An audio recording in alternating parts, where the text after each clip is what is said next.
విషయానేనా ఎట్లా ఉంటుంది? ఏదండి? మీరు చేసే సినిమాల్లో పూరి గారి ప్రమేయం ఏమైనా ఉంటుందా? ఆయనకు చెప్తారా? ఆయన సలహాలు తీసుకుంటారా? ఎలా ఉంటుంది మీ మధ్యన? ఇంతే మరీ ఇంత వచ్చిన తర్వాత ఇంకా ఆయన అడిగితే కొడతాడు, లేదా మనకు కూడా బాగోదు కదండి. సో ఒక టైం వరకు ఆయన నేను ఇబ్బంది పెట్టాను. అంటే ఒక బంపర్ ఆఫర్ వరకు నిజంగానే ఆయన సపోర్ట్ చేశారు, మంచి సినిమా బంపర్ ఆఫర్ ఇచ్చారు, అంతే. నేను అంటే ఏమంటారు దాన్ని, ఇక వాడదలుచుకోలేదు ప్రతిదీని.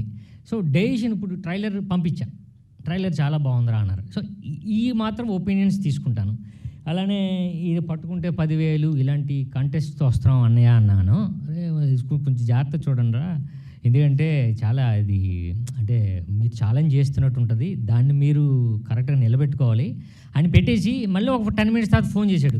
కాదు అప్పుడు అన్వేషణకి ఇలా జరిగింది అని అదంతా మాట్లాడాడు. సో డెసిషన్స్ ఇలాంటివన్నీ సలహాలు తీసుకుంటానండి, బట్ ఆయన నేను ఎందుకంటే ఇబ్బంది పెట్టను ఎక్కువ నేను.